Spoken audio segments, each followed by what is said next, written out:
하나님의 은혜와 섭리란 제목으로 같이 우리 은혜를 나누고자 합니다. 하나님은 히브리서에서 믿음으로 살아간 영웅들을 쭉 기록하면서 에녹을 잊지 아니하시고 이렇게 말씀하십니다. 믿음으로 에녹은 죽음을 보지 않고 옮겨졌으니 하나님이 그를 옮기심으로 다시 보이지 아니하니라, 그렇게 말합니다. 그는 하나님께 옮겨지기 전에 하나님을 기쁘시게 하는 자라 하는 증거를 받았느니라, 이렇게 히브리서 11장 5절에 이야기합니다. 그렇다면 이토록 칭송을 받는 에녹의 믿음은 무엇이었습니까? 에녹은 어떻게 살았기 때문에 하나님을 기쁘시게 할 수 있었습니까? 바로 하나님과 동행하는 믿음을 갖고 있었다. 그래요. 하나님은 이러한 동행을 참으로 기뻐하십니다. 신앙생활은 한마디로 하나님이 나와 함께 계심을 믿고, 여기 나와 함께 계심을 믿고 하나님과 동행하는 거예요. 그래서 우리 주님의 이름이 임마누엘이잖아요. 하나님이 나와 함께 계심을 잊지 않고 그 하나님을 의지하며 하나님의 인도하심을 구하는 삶, 그게 동행이에요. 이 동행했다는 말은 단지 만났다는 정도가 아니라 끝없이 하나님께 소통하며 마음을 나누었다는 거예요. 뛰어난 신학자이고 목회자인 캠멜 몰가 목사님이 있었습니다. 이 목사님의 커다란 즐거움 중에 하나는 매일 오후나 저녁 무렵에 사랑하는 딸의 손을 붙잡고 런던의 하이드파크 공원을 걷는 거였어요. 그런데 어느 해 크리스마스이 가까워질 무렵에 갑자기 딸이 앞으로 며칠 동안은 아버지와 공원 산책을 갈 수 없으니 이유는 묻지 말라고 하는 것입니다. 목사님이 서운했습니다. 얼마 후 성탄절 아침에 그 이유를 알게 되었는데 사랑하는 딸이 성탄 선물로 아버지께 드릴 슬리퍼를 만드느라 시간이 필요했던 것입니다. 성탄절 아침 이 선물을 받으면서 몰간 목사님은 이렇게 말합니다. 사랑하는 딸아, 너무너무 고맙구나. 이것을 만드느라 얼마나 수고가 많으니. 그런데 말이야, 아빠는 슬리퍼 선물보다도 네가 나와 같이 손을 잡고 산책하는 것이 더 좋단다, 그렇게 말하는 거예요. 여러분, 하나님도 이와 같은 마음을 갖고 있어요. 하나님은 우리 존재 자체를 너무 사랑하시며 기뻐하신다. 스바냐서 3장 17절은 너무너무 기뻐서 껑충껑충 뛰면서 우리를 환영한다, 그렇게 말해요. 이것이 여러분 동행입니다. 더욱 아름다운 것이 에녹은 수도원에서 일평생 하나님과 동행했던 것이 아니에요. 그에게 가정이 있었습니다. 창세기에 가면 무두셀라를 낳은 후 300년 동안 하나님과 동행하며 자녀를 낳았다 그래요.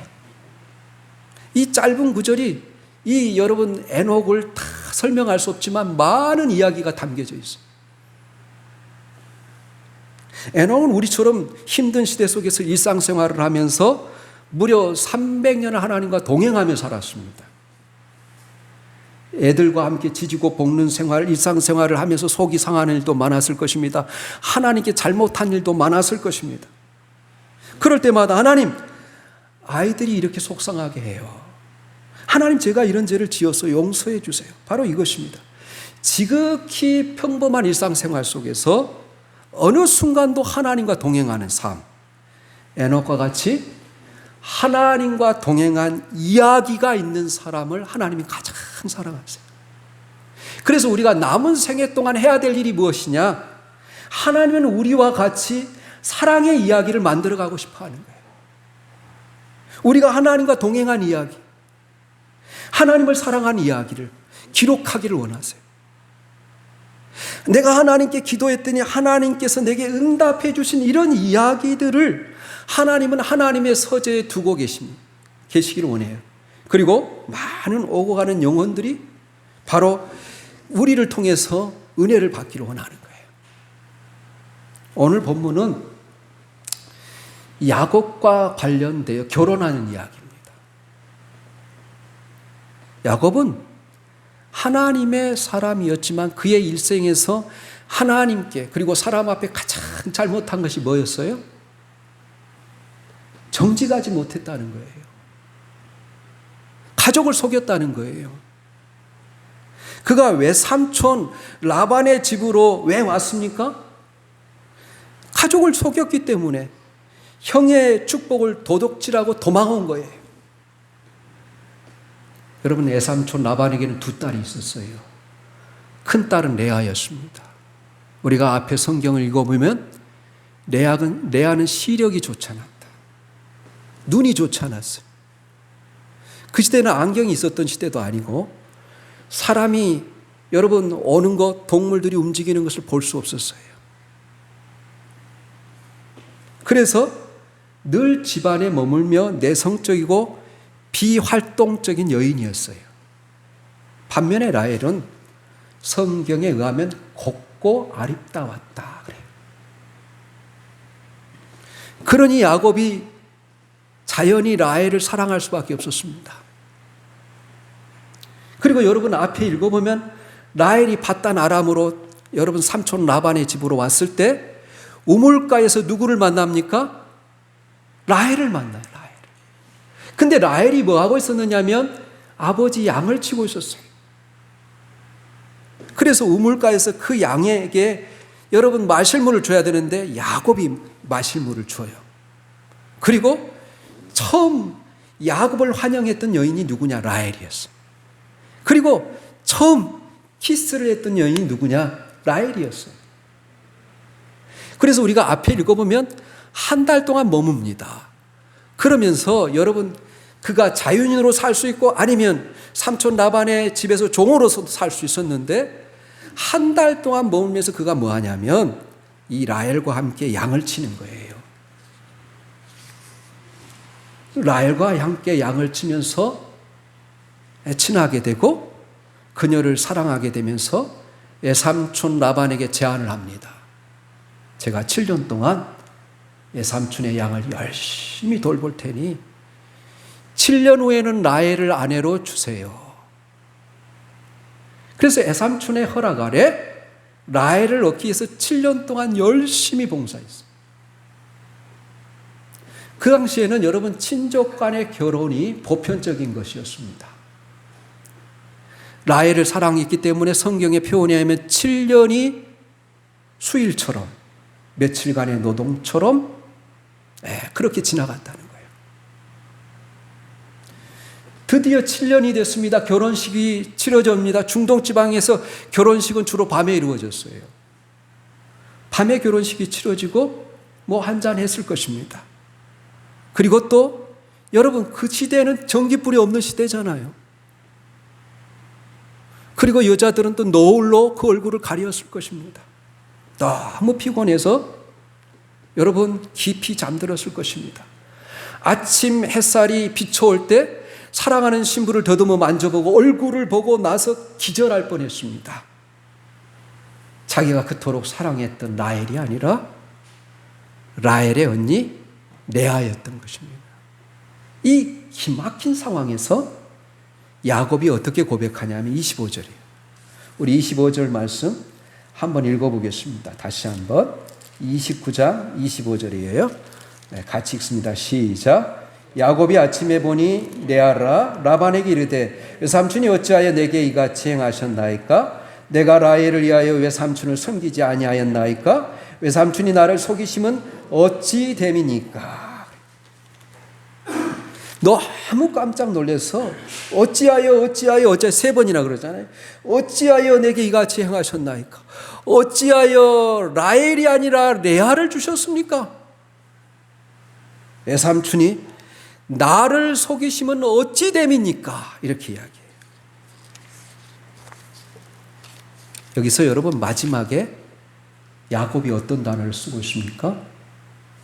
나를 속이심은 어찌 된 일입니까? 그래.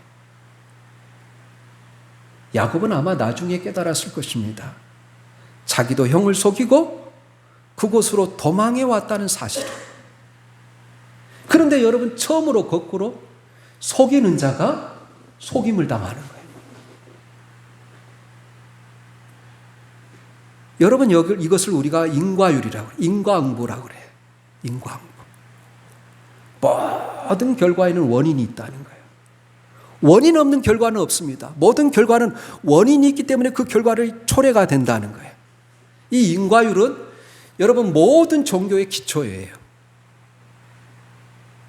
불교도 그렇고 유교도 그렇고 회교도 그렇습니다. 우리가 하는 것에 따라서 거기에 대한 결과가 초래된다는 거예요. 우리 개신교로 말하면 율법이 그런 거예요. 율법은 하라. 그리하면 이렇게 너희들이 해주겠다 그러잖아요. 인과율. 그런데 여러분 여기서 야곱이 자기 자신의 잘못을 발견하고 회개했어야만 했습니다. 라반만이 나쁘다고 생각하니까 나는 어떠한 사람이냐에 대한 성찰이 없었어요. 지금 하나님 앞에 무릎을 꿇고 하나님은 어찌 이런 일이 있습니까? 이렇게 억울할 수 있습니까? 이렇게 기도했더라면 그는 하나님께로부터 새로운 깨달음을 얻었을 것입니다. 야곱아, 네가 아버지를 속일 때를 생각하지 않느냐 하시는 하나님의 음성을 들었을 것입니다. 그렇습니다. 몇 년 전에 그는 아버지를 속였어요. 그것도 어머니와 같이 공모해서 간사하게 속였습니다. 심지어 하나님 앞에 축복받는 그런 신앙적인 일에까지 내 아들아, 네가 어떻게 이렇게 빨리 짐승을 잡아왔느냐 물었을 때 아버지 하나님 여호와께서 나로 순조롭게 만나게 하셨나이다. 거침없이 하나님 앞에 거짓말을 하는 거예요. 그리고 아직까지 회개한 일이 없었어요. 라반만 나쁘다고 자기는 정당하다고 생각하니까 회개하지 않는 것입니다. 지난날 내가 아버지를 속였더니 오늘의 내가 외삼촌에게 속임을 당하는구나 라고 생각하고 회개했어야 했습니다. 그래서 나중에 아버지를 속인 야곱이 뒷날에는 똑같은 일을 또 당해. 아들들이 야곱을 속입니다. 형들이 요셉을 상인들에게 팔아버리지 않습니까? 그 아들들이 양을 잡아가지고 그 피를 요셉의 옷에 묻혀가지고 야곱한테 옵니다. 이 모양이 야곱이 아버지를 속일 때와 똑같아요. 이것을 가리켜서 인과응보라고 해요.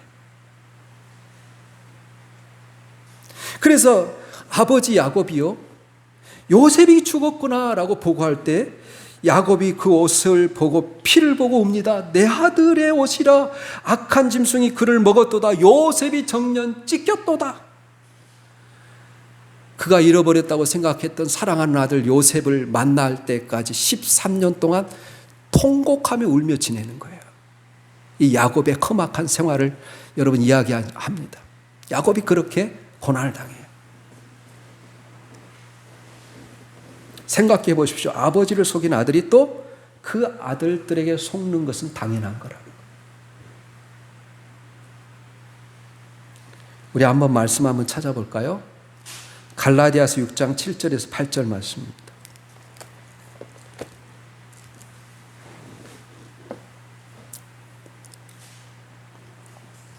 우리 같이 읽겠습니다. 시작. 스스로 속이지 말라. 하나님은 업신여김을 받지 아니하시나니 사람이 무엇으로 심든지 그대로 거두리라. 자기 육체를 위하여 심는 자는 육체로부터 썩어질 것을 거두고 성령을 위하여 심는 자는 성령으로부터 영생을 거두리라. 악한 것을 심는 사람은 악한 것을 거둔다는 거예요. 선하고 좋은 일들을 심는 자는 반드시 좋은 일을 거둔다는 거예요. 많이 심는 자는 많이 거둘 것이고 적게 심는 자는 적게 거둔다는 거예요. 그러므로 너희가 하나님의 살아계심을 업신여기지 말라. 하나님은 다 보고 계시니라. 그 말이에요.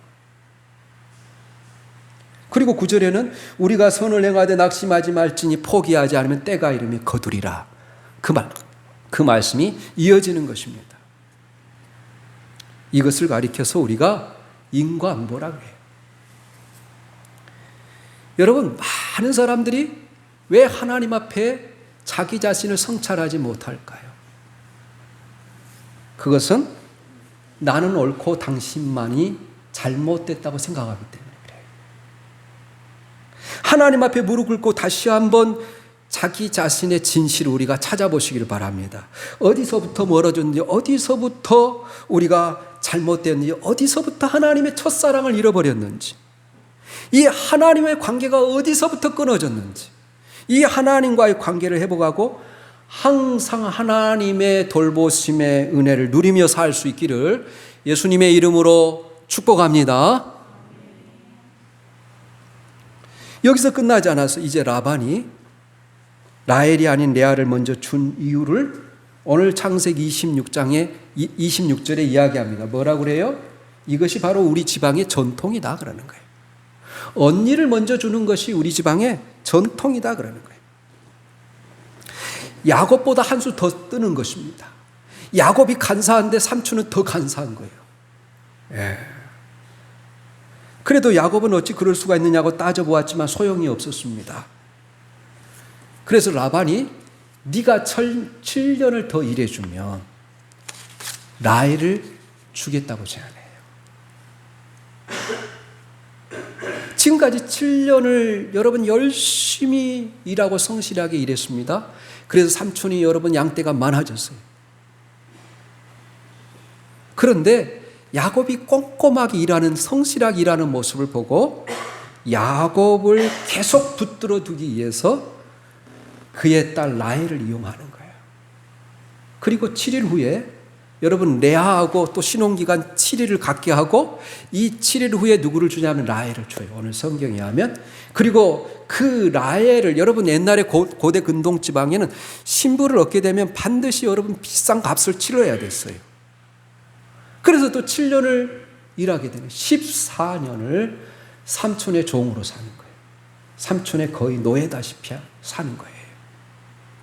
그가 베델에서 여기 계신 하나님, 나와 함께 계신 하나님을 그가 알았다면 계속해서 하나님과 동행하고 하나님을 의지했어야 되는데 그가 사람의 종으로 살아갑니다.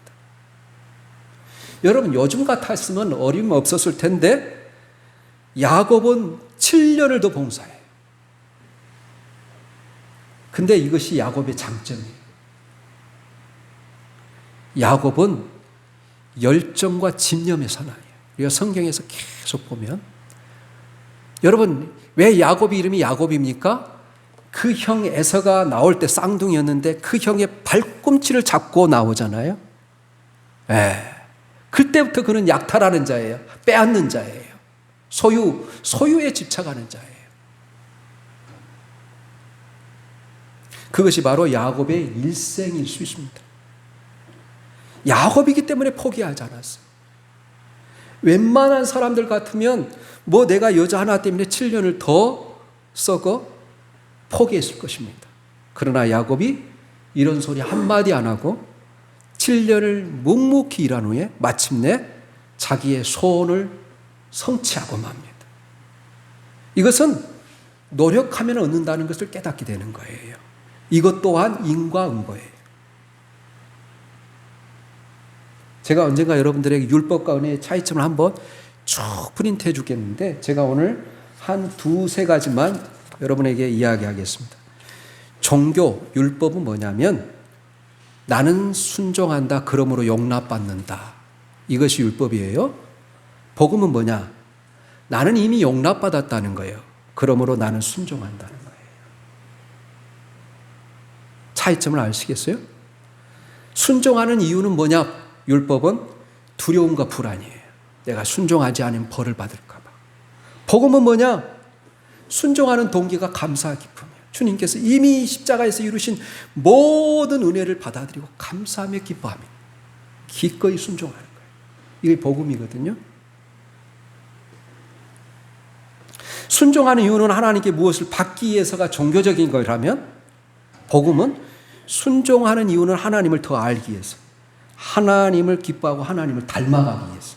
이게 복음이거든요. 어쨌든 여러분 지금까지는 율법에 관한 거예요.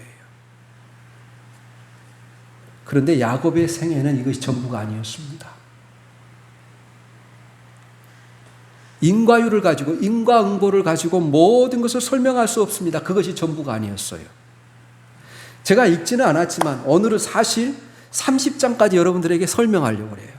31절부터 35절까지 내용은 뭐냐면 이제 야곱의 아내 레아가 4명의 아기를 낳아요. 그것이 바로 31절부터 35절이에요. 보십시오. 이상하게 레아는 아이들을 쑥쑥 잘 낳습니다. 그 이유를 31절에 뭐라고 그러냐면 여호와께서 레아가 사랑받지 못함을 보시고 그의 태를 여섰으나 라헬은 자녀가 없었더라. 야곱이 라헬을 너무 사랑하니까 레아에게 별로 정을 주지 않습니다. 그러니까 하나님이 공평하신 하나님은 주님 이 레아의 편에 있어서 레아를 불쌍히 여시고 레아를 사랑합니다. 그래서 레아의 태를 열어줘요. 여러분, 이 야곱의 자녀들이 12명을 낳았기 때문에 12지파가 되는데 그 중에 6명을 누가 낳느냐 하면 레아가 낳아요. 레아가 6명을 낳아요. 근데 여기는 4명 뒤에 있고 30장 이하에 보면 2명을 더 낳아요. 그래서 레아가 이 아기들을 낳을 때마다 첫째 아들 루벤을 낳고 두 번째 시몬을 낳고 세 번째 레이를 낳고 유다를 낳습니다. 이 아기들을 낳을 때마다 아기를 출산할 때마다 하나님 앞에 신앙을 고백해요. 전부 다 하나님이 뭐 했습니다. 하나님 뭐 했습니다. 이렇게 고백해요. 루벤이 무슨 뜻이냐면 보았다 뜻이에요. 르벤은 보다라는 뜻이에요. 하나님이 나의 모든 형편, 나의 사랑받지 못함을 보시고 여호와께서 나의 괴로움을 돌보셨으니 그래서 그 아기의 이름을 르벤이라 그래요.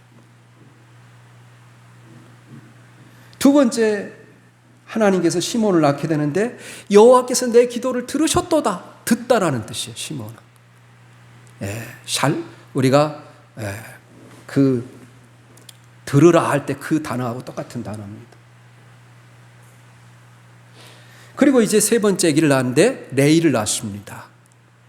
이제 남편이 나와 연합하겠지 하고 연합이라는 이름을 줬어요. 네 번째 아이를 낳았어요. 그 아이의 이름이 유다입니다.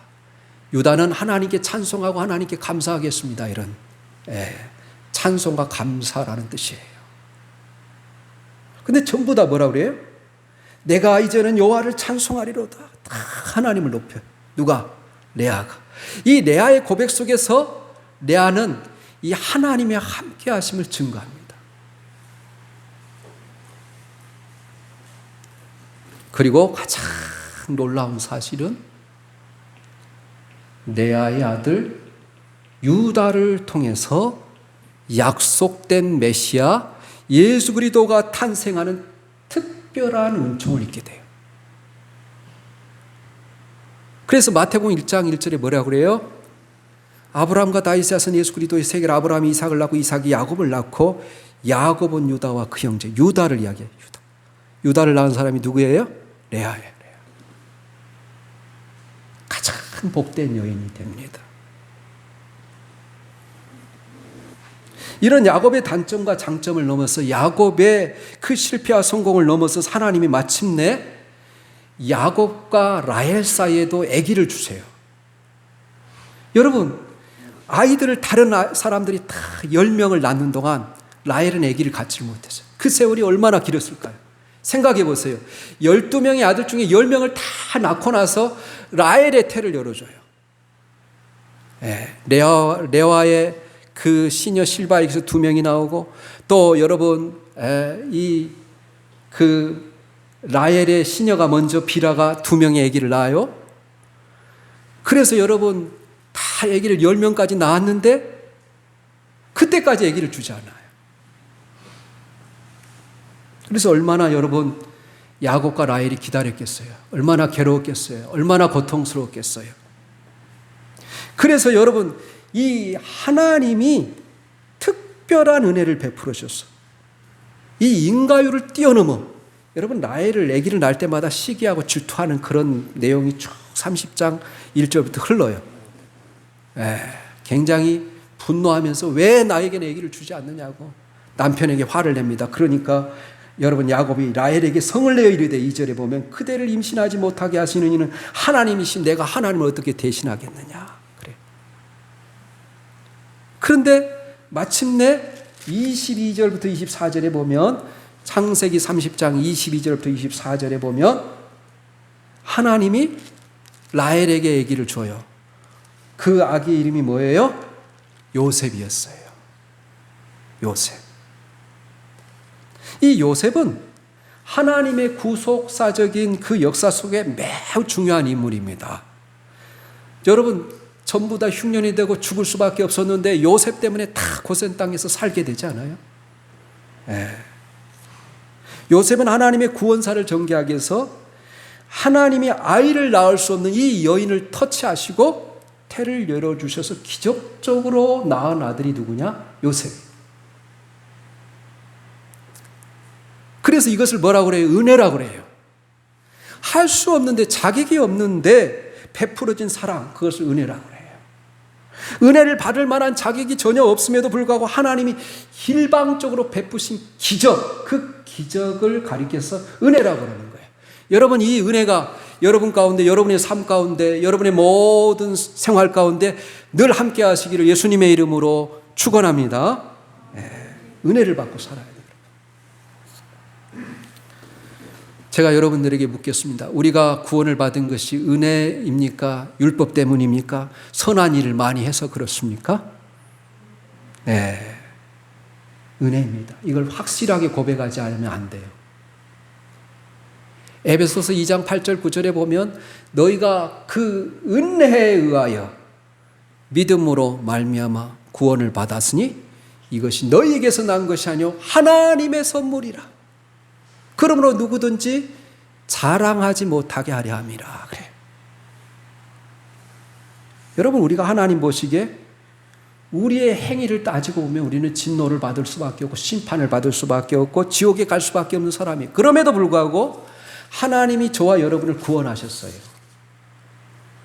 우리의 행위로 말미암은 것이 아니라 그래서 누구든지 자랑하지 못하게 하시기 위해서 하나님의 선물로, 하나님의 은혜로 저와 여러분이 구원을 받았어요.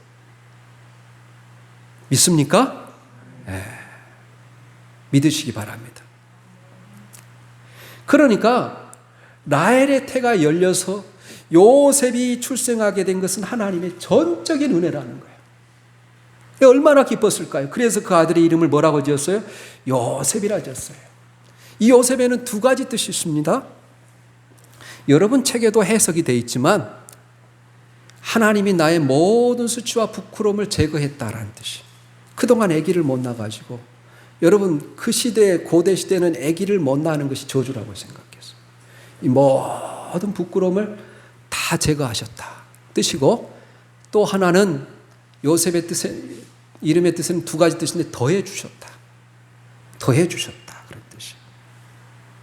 그래서 그 뜻을 더해 주셨다는 문자적으로 하나님이 이후에도 내게 아이를 더 더해 줄 것이라는 그런 뜻도 있지만, 하나님의 은혜가 나의 삶 속에서 계속해서 더해지고 베풀어질 것이라는 이 신앙 고백으로 하나님이 이름을 지어준, 그런 이름을 지어준 거예요. 그래서 요셉의 탄생은 전적인 하나님의 은혜였다고 할 수 있습니다. 우리가 마지막으로 하나님의 말씀 한 구절 찾아보고 오늘 말씀을 결론을 지으려고 해요. 우리 로마서 6장 14절 말씀입니다. 우리 로마서 6장 14절 말씀 같이 읽겠습니다. 시작. 제가 너희를 주장하지 못하리니 이는 너희가 법 아래 있지 아니하고 은혜 아래 있음이라. 그래요. 우리가 율법 아래 있지 아니하고 어디 아래 있다고요? 은혜 아래 있다고. 우리는 하나님이 하라는 걸 하지 않았어요. 우리가 하지 말아야 할 것을 또 했어요. 그래서 우리는 하나님의 저주를 피할 수 없고 심판을 피할 수 없고, 율법에 의하면 우리는 하나님의 공의로운 기준으로 받아서 우리는 다 심판을 받을 수밖에 없는 사람이지만, 그러나 구원받은 우리는 이제 예수 그리스도를 나의 주로 고백하고 그분을 나의 하나님으로 모시는 자는 율법 아래 있지 아니하고 은혜 아래 살아간다는 사실을 늘 기억하시길 바랍니다.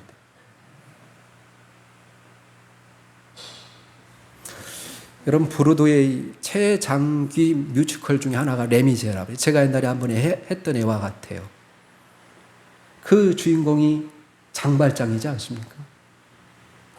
저는 어렸을 때 이 소설을 읽으면서 너무 눈물을 흘리고 감동을 받았어요.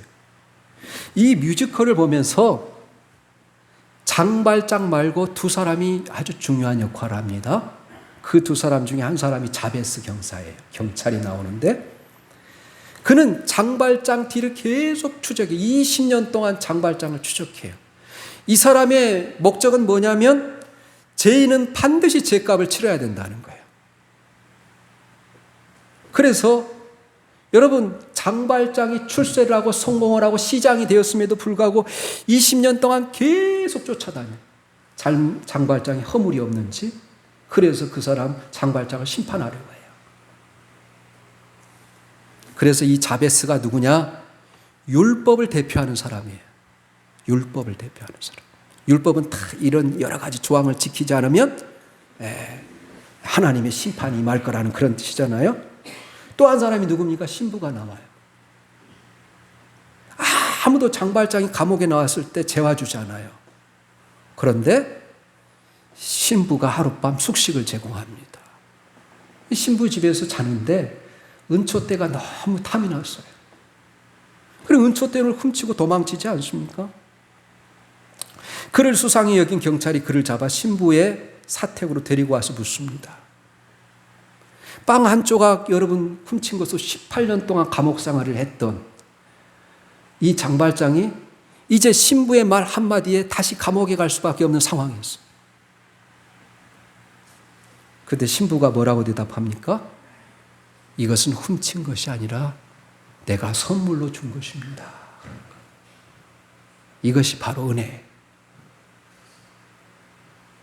그래서 이 은혜가 장발장을 감동시켜요. 그리고 그로 하여금 새로운 인생을 살게 만들어요.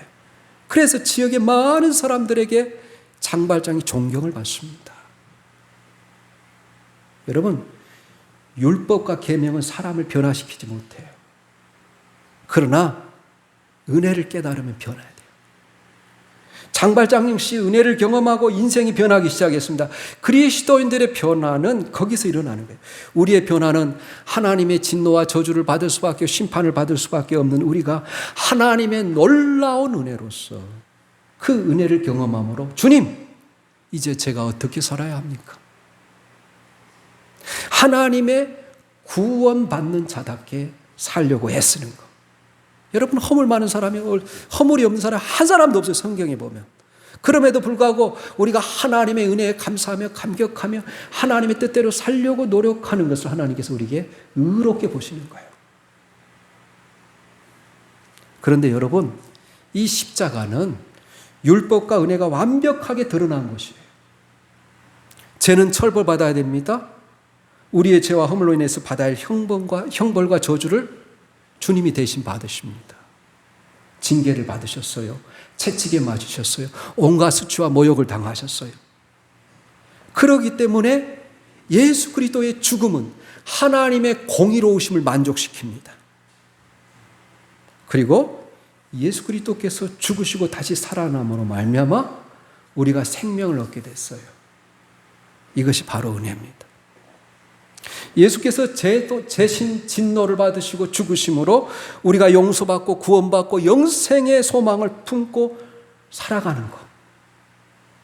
이 하나님의 율법과 은혜가 완벽하게 만난 그곳이 십자가예요. 이 은혜에 대한 감격을 깨닫고 우리가 감사하며 하나님 앞에 찬송하며 살아갈 수 있기를 예수님의 이름으로 축원합니다. 아멘.